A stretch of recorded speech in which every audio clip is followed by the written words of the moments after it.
He just had a baby with someone else. That's the primary reason we broke up. The only thing bad about him was he's supposedly a murderer. But other than that, he was my dream guy. The only thing bad about Charlie Boy is that he's a murderer. Yeah, that's just bizarre. And we had a talk outside, the mom and I, on the balcony, and she was just saying that this is all awful and crying. She said she feels like Dan's back from the grave, haunting them. I've never heard of a white Jewish person moving from New York to Florida, actually. You haven't? Jerry's. Katie kept saying that she paid for it because it was something she had always wanted. What a coincidence that you suddenly have all this money to pay for your surgery 3 months after Dan Markel's murder. We were on a break for 2 months and he got another girl pregnant. Well, yeah, the murdering and the cheating. Besides the murdering and cheating, he was great. Today we have a special treat. As we're going through Charlie's Asian Angels, I thought maybe I can bring on my friend randomly because she knows so much about the case. Welcome, Judy, the YouTube lawyer. Thank you, Vince. Thanks for having me. Today we're going to examine one of Charlie's Asian Angels. This is June. And how do you pronounce her last name? Chinta. And that's totally wrong. Vince, I notice you get a lot of facts wrong. She's not even Filipino. She's Thai. Yeah, it's almost like white people think that all Asians look alike. I think there's a pretty big distinction between people who are Thai versus from other countries. Hi, I'm June. I'm Chinda. How do you know Mr. Adelson? He's my ex-boyfriend. Do you recall giving a statement to law enforcement? Yes, and I wanted to say at that time, obviously, he just had a baby with someone else. That's the primary reason we broke up. So when I gave that interview, the baby was 6 months old, and Bree moved into the house and they got a dog, and I thought I would never speak to him again. All right, so you have to take us through, because you're the expert on this, and give us the timeline for people that aren't as familiar with this case with regard to Charlie's Asian Angels. Now we're hearing that he impregnated someone. So what is the background behind that? Bree was Wendy's boyfriend's nanny. That is how Charlie met her. So I was obviously, hurt and angry. Okay. Were you lying to law enforcement back in July 24th, 2018 because of your anger? We were on a break for 2 months and he got another girl pregnant. So we got back together. So this is the police interview with June, and in the room is FBI Special Agent Sanford, along with another female officer. For the 3 months and found out she was pregnant. So this is the girl Bree that Charlie impregnated? Yes. The one major flaw that I see in her is that she's not Asian. She is very beautiful. Here we have Charlie Boy with Bree, and he's rocking the Jufro there. I love it. Now, Charlie's hair has gone through various stages, and we did see when he got arrested, it was very long. So he had a baby, and now she's with him and stuff. We've talked to many of his ex-girlfriends, and I don't think he's ever been faithful to any of them, so... Oh, so you have met with the other ones? A lot of them, yeah. Oh, wow. We've talked to a lot of people. Yeah, well, he says he's miserable and they break up. They've been fighting and she yells at him. And he told her that he's happier with me. He has a kid with her, so... Yeah. He could just be telling you that, too. So. Now, who is this girl? That is Bree. So that is the girl that Charlie impregnated, the one we just saw, the skinny white girl? Yes. Wow, Charlie Boy really dodged a bullet bourbon there. That's the reason why Charlie just mainly sticks to Asian women. Well, he was caught on a recorded wiretap call where he was telling his male friend that Asian women keep their figures better. And I have to agree, those of you don't realize that Judy's 90 years old. Well, I know my voice makes me sound like I'm 90 years old. It is flattering when people tell me, wow, I thought you were much younger. You don't look a day under 85. Now, do you want to address your voice at all? Because when I first heard you, I told you that your voice is what attracted me to your show. Well, that's a surprise because even when I listen to myself, sometimes I'm like, oh my God, that's horrible. I'm so shaky. I have a problem with involuntary vocal tremors that has gotten worse over the last couple of years. That's the way I am now. It's kind of like a slight disability. I disagree. I love it, but is it something that has always been with you, or is it just something that's recent? No, it's pretty recent. I would say things started slowly declining 2.5 years ago. I've seen 3 EMTs most recently. I was always curious, and I don't want to offend anyone. Obviously, I keep everything politically correct on this show, but I do know a doctor, Judy. He's in South Dakota, and he gives referrals and sometimes even works on Asian patients for free if you hook him up with another Asian girl. He's a doctor. He's a periodontist. I don't think I'm going to some periodontist who has lost his license and is locked away for life. You're the expert, so you're telling me this is the same exact girl? Yes, about 10 years apart. And what was that theory your mom always told you about white women? Because I believe it. Well, it wasn't from my mom, but this is what lots of people just say. Charlie had a girlfriend at the time, so we all 4 hung out, and Charlie and I ended up hitting it off more than the other 2. A year went by and I didn't hear from, he didn't have my number. My roommate looked up a periodontist to see for her. She wanted to get a consultation, and it happened to be Charlie, and she didn't know him. He found out she knew me, was my best friend, and then later he called her, had the office call her and stuff for my number, and saying he would do her procedure for free and stuff if he got my number and stuff. He found me that way.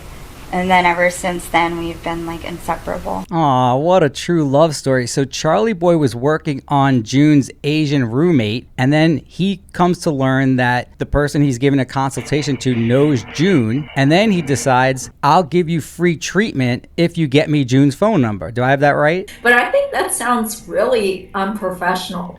Don't you agree? A doctor should not be contacting a patient and saying, hey, I want to date your friend, help me get in touch with your friend and I'll give you some free procedure. Everyone tells me he's such a horrible person and I'm better off. And I know that, but I miss him still, and my life's been a little rocky since we've broken up.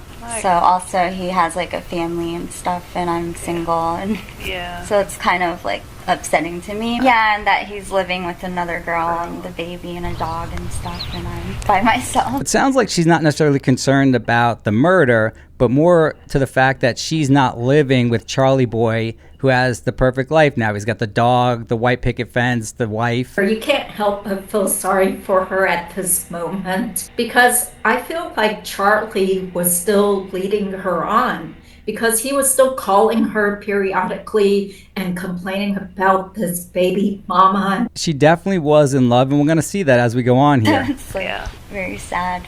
The only thing bad about him was he's supposedly a murderer. But other than that, he was my dream guy. And the only thing bad about Charlie Boy is that he's a murderer. Yeah, that's just bizarre. It was perfect until the whole thing blew up. And then that was number 1 priority instead of us. What a little selfish bastard Charlie was. He's going through potentially getting arrested and convicted for the rest of his life, and he's not paying attention to his relationship with June. And that's what made June such a great potential witness, because she was actually there with him when he was freaking out, he was having mood changes. So she very clearly saw a change in his behavior. Now we're looking at FBI agent Sanford. He's one of my favorite witnesses throughout the trials. He's very measured when he's testifying. He's obviously a federal agent, so they're a little bit different in terms of quality generally with regard to local police. But he's the one in the room questioning June. Before that, you never caught him with another girl? Oh yeah, I've caught him with them. Okay. Well, the girl that he's pregnant with, I caught him with her. Still describing him as a perfect... I know. Well, yeah, the murdering and the cheating. Besides the murdering and cheating, he was great. My whole life's just been after leaving, I'm trying to pick it back up without him. So who was Charlie dating when you first met him? Yeah, her name was Whitney Kick. So this is a new girl that we have, Whitney Kick. Can you explain to our audience who she is? She was a teacher for a little while, but it appears that she is married with a young child. Maybe we should respect her privacy. Maybe, but was this before or after the murder? She dated him after the murder, so she was after Katie. Charlie was still screwing around and cheating on her, and based on those wiretap calls, it sounded like she had actually walked in on Charlie having a threesome. Obviously, there were times that she wasn't really with him 100% of the time, because he was still meeting other people. And that's part of the reason why I'm so attracted to June out of all the girls Charlie has been with, because she's willing to look the other way if you murder someone or if you get caught in a threesome. She's kind of cool like that, where she'll still want to be in love with you. I mean, in the grand scheme of things, it's pretty sad. This guy is a disgusting creep. Like, why do you want to stick around with him? Go find someone better. Like she told Agent Sanford, the only bad thing about Charlie is that he's a murderer and cheats. So let's see if they got any more advice for her during this interview. Yeah, that was when I first met him. That girl, the girlfriend, showed up at Charlie's that night. It's a long story. But Oh. so it was a big dilemma. So that's how you and Charlie started hitting it off. Do you have, like, more evidence now? Like, I mean, I guess I'm just curious, where do you think it's going? Anything you can think of that stood out in your mind, kind of, that, man, that's really weird. Why would he say that, or why did he do that, or... I know. Well, I just kind of feel bad because I don't know if he did it, and I don't want to ruin his life. He used to have, like, clothes by his bed in case they came to get him and stuff, like, in the middle of the night, and he was very scared that they would come and take him. Did you ever go to the Philippines with him? No. He goes there alone because there's other girls there. The question by Agent Sanford there was, do you ever go to the Philippines with Charlie? Now, there's a saying we have in our community, you don't bring sand to the beach. And Charlie bringing a Thai girl to the Philippines, to me, would be like bringing sand to the beach. What do you think? I think it was pretty obvious that he would go to the Philippines because he was going to go see prostitutes or go see his girlfriend. There was some sort of wiretap call. She was totally livid, very angry with him because she saw texts between him and his girlfriend in the Philippines. The Philippines must be like heaven to Charlie. Oh, yes, of course. Lots of financially destitute young girls who are throwing themselves, especially at white guys.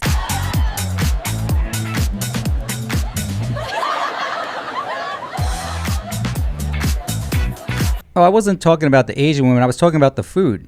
Actually, I don't like Filipino food. You know that while you were dating him? Yeah, well, we had lots of fights about her. Well, her name's Alyssa, but she lives in Philippines. I think that's why we also didn't work out. She's very poor. She lived in a little hut and had to bathe with a bucket. That's what Brian Fitzpatrick said.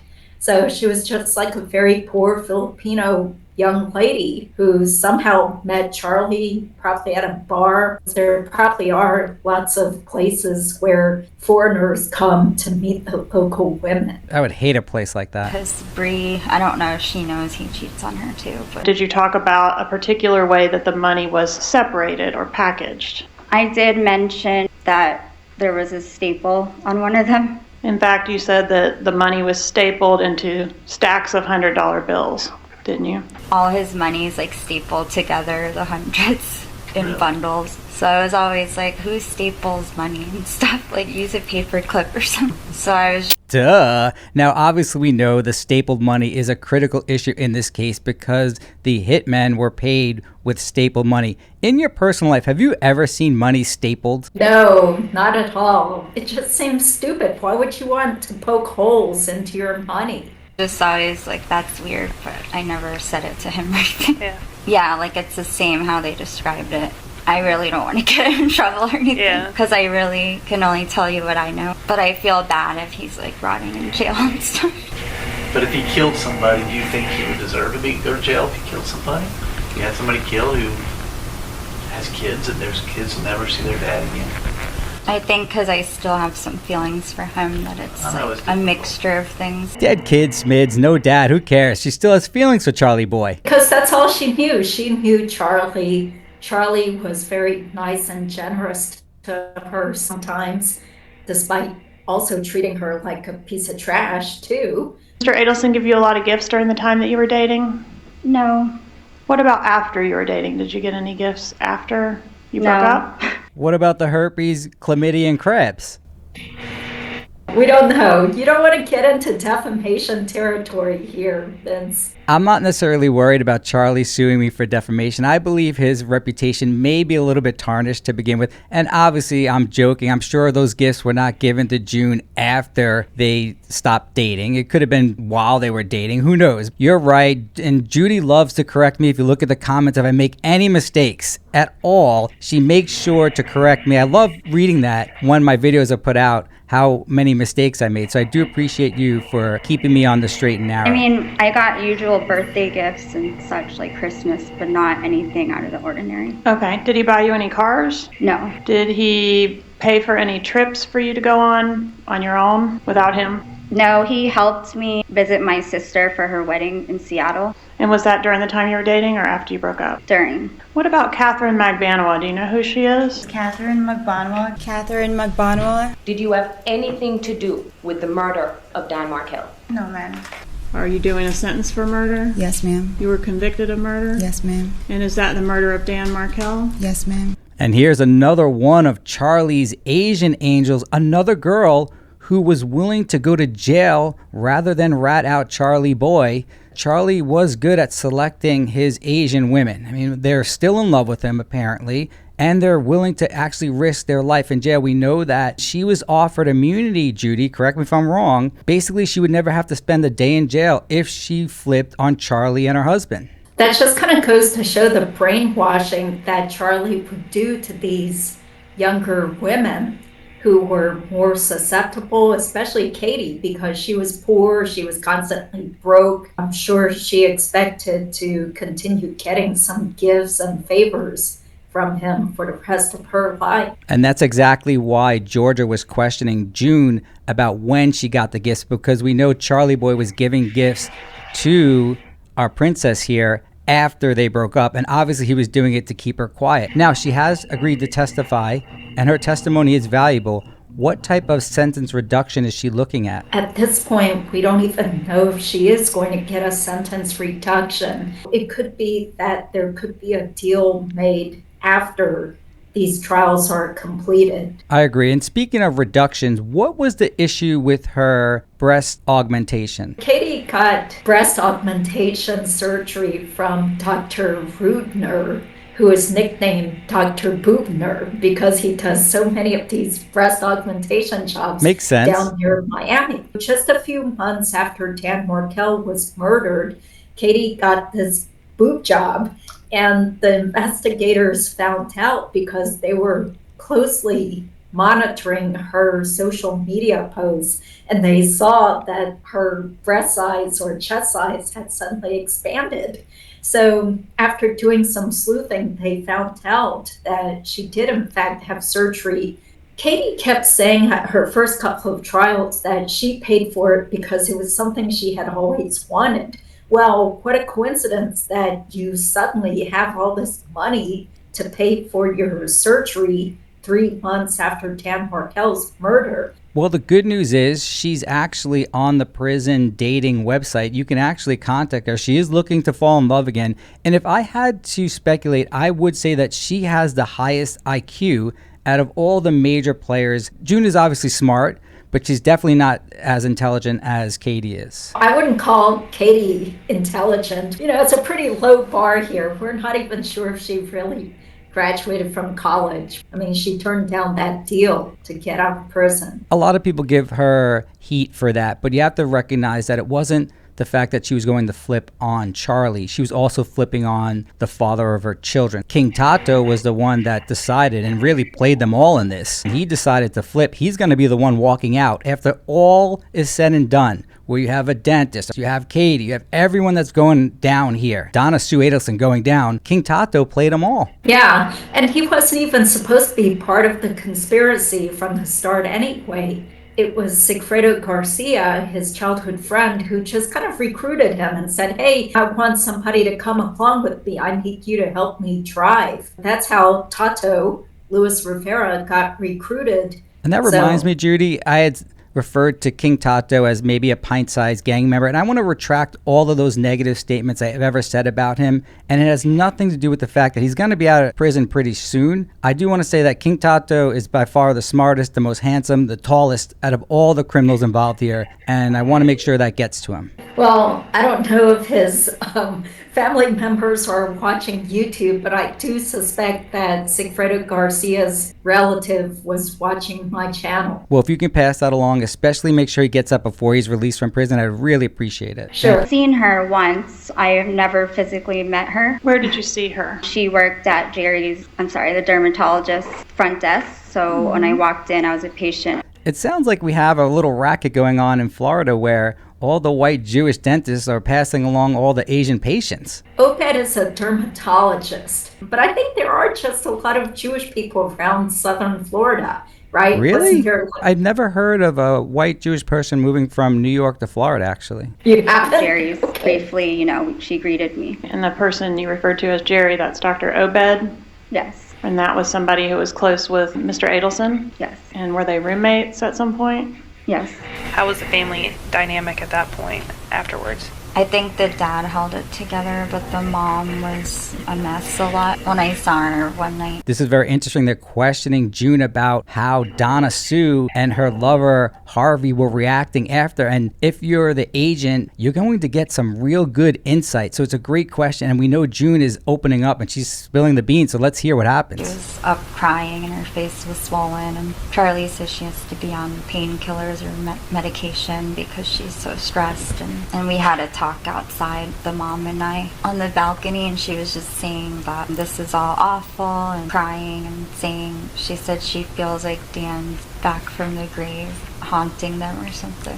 Why would Dan haunt them? Yeah, I don't know. And she just said he was so awful to Wendy and telling me all the stories about what they went through, what he did to Wendy, that he kind of flipped the money situation or tried to steal money from her or something. So much going on here, but obviously you have Donna Sue crying her eyes out on her luxury balcony up to June, and she's saying that she feels like Dan Markel is haunting her at night. She can't get a good night's sleep. You have to feel for Donna Sue. Yeah, and why would Donna say that if she had nothing to do with the murder? They weren't ever curious either, like who really killed him. Wendy, I was with her. She was just saying it was tough being, having the kids to raise and stuff. But then she said, oh, but still, it's still hard and stuff. Like, even though he's gone, I guess. Like, I don't know if Wendy even knew if Charlie did it, if they...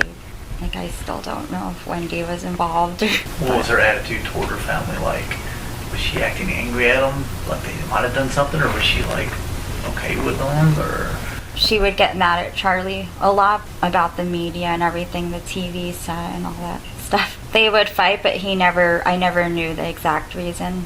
But he would say it had to do with the case. That's why they were fighting? Yeah, something. One time he told me that Wendy was mad at him and would talk to him because she thought she was the only one going through it. And Charlie's like, well, I'm going through this too. This is huge, whether you believe Wendy is guilty or not. We know Judy, the YouTube lawyer, is 100% on the side of that Wendy is guilty, basically saying that she knew that the murder was going to happen. Right here is where Special Agent Sanford was getting to exactly where you wanted him to go. Is there any information indicating that Wendy knew? Based upon what June just said, what is your opinion? Whatever Wendy might have said to her or whatever, it doesn't matter to me. It doesn't change my mind about my opinion of her involvement, because Wendy has a pattern of being very manipulative and being an actress. And June in particular seemed to be a very gullible type of person. I may be able to stand for you talking about June, but don't you dare talk about sweet angel Wendy Jill Adelson like that.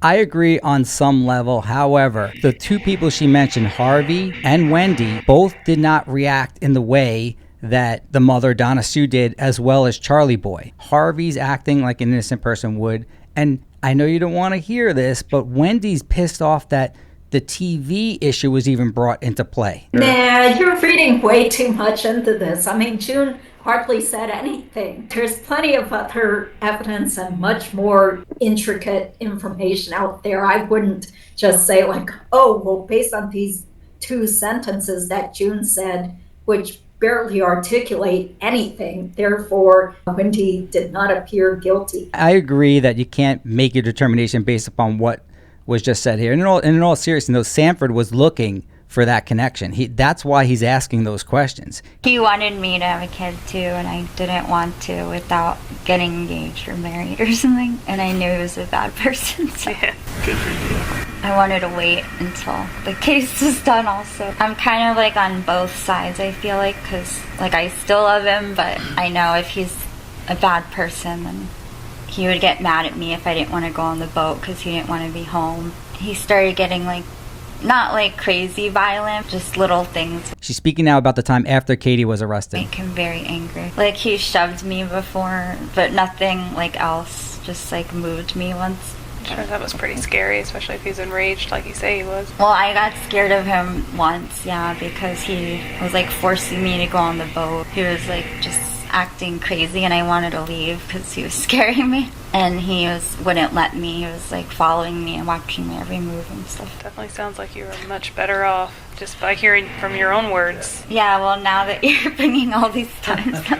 When you miss him, you think of all the good things and you forget about all these. I think it's just because that other girl's there with the baby and the dog, so I always think, what if that was me and stuff. Besides being a murderer, a philanderer, and abusing her, Charlie was her dream boy. It's just really sad, and it's mind-boggling why a pretty educated person would put up with this. I take a total opposite view. I find her willingness to stick by her man refreshing. I think it's attractive to men. And I do really enjoy June as a person. And we saw June come into the court 3 different times.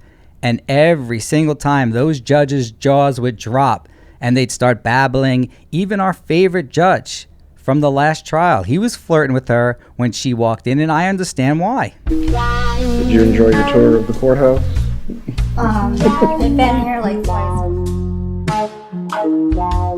Was he really babbling? I think he just made a funny comment about how she took a tour of the courthouse. He's just got this jolly, jovial, jokey type of personality. He is competent, he is poised, he doesn't let his emotion take over, and that's exactly what you want in a judge. He's not fake at all. This is the most intelligent and poised judge, and he's fair to both sides. It was a pleasure having the most knowledgeable person on the Adelson case by far. I've seen them all. I've seen a bald guy, I've seen a different girl. Judy, you've always been someone that knew the facts, and I love being corrected after my videos posted. The first one to correct all my errors is Judy, which I appreciate. And now you can do it in real time here, which I appreciate. It's a pleasure to have you on this show with us. Well, I don't want to take credit for knowing the most because Mentor Lawyer has also been covering the case longer than I have, as well as Fancy Fiction and True Lifestyles. But thank you for being a fan. Glad you're covering this case. I will say that none of them have ever scored perfect on the calculus AP exam when they were 16, besides you. So you are the smartest, you know the most, she knows everything about this case, and I appreciate you coming on this show. And as I've always said, you don't fuck with Donna Sue Adelson.